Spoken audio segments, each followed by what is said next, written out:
Thank you so much. I think I'll stand around here so I'm not blocking all of you guys. Thank you so much. Good afternoon, everyone.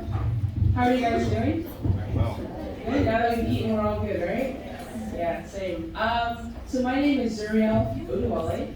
I'm 20 years old. I used to be able to say I'm 10, I'm 12. I was a lot cuter back then. Now I'm 20, so you get older. One of the biggest things that I do is I'm an education advocate, a global education advocate.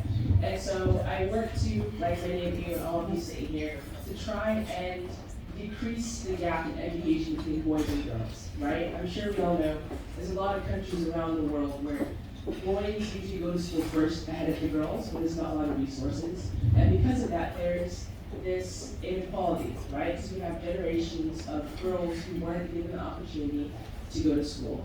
And we see the effects of that, right? Because if girls are able to go to school, then what does that mean for their children when they come? How are they providing for their families? And so that's something that I'm very, very passionate about.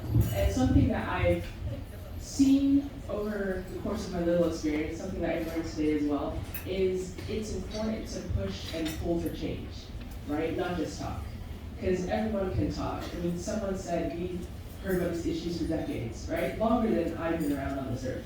And so that just means that more has to be done. It's not enough to just talk about the issue, we have to also push and drive for change. One of the things that I do in my education advocacy work is I meet with world leaders, so presidents and prime ministers of different countries. Because growing up, my parents always told me, and I'm sure they didn't expect me to go this high, but they always said that if there's an issue and you want to see a change in it, then you have to go to the top, right? So when it comes to countries, the top would be presidents and prime ministers. They have the ability and the authority to push policies that would help create more equality for girls in their countries, especially when it comes to education. And something I've seen that's so important is whenever there are policies that encourage participation from companies on the ground, from groups on the ground, then you can see a lot more change. Because partnership is so important. As one person, you can do a lot. Like, we all have the power to do a lot. But you can also only go so far before you need partners to help you. And I think it was 2020, so literally just before the world shut down, March of 2020, I went to South Africa. And just like other parts of the world, there's an issue there, and there's a lack of childcare products for girls. And so, of course, they're missing weeks of school at a time, and they tend to fall further behind in their education. So I partnered with a group on the ground to provide products to different schools across South Africa.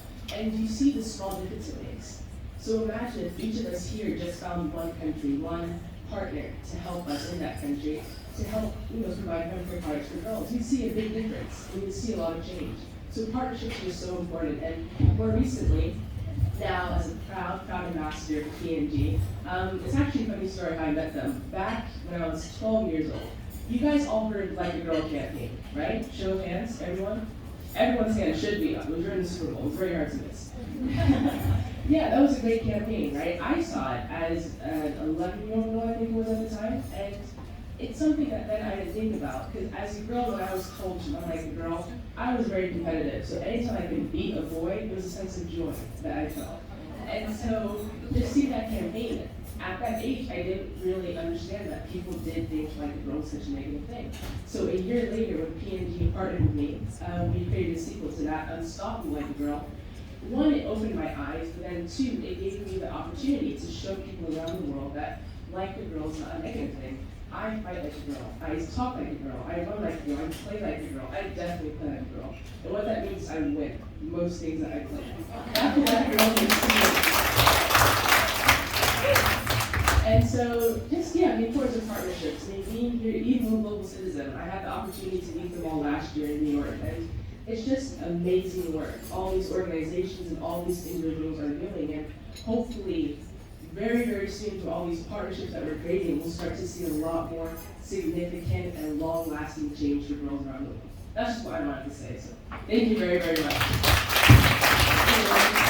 I think it's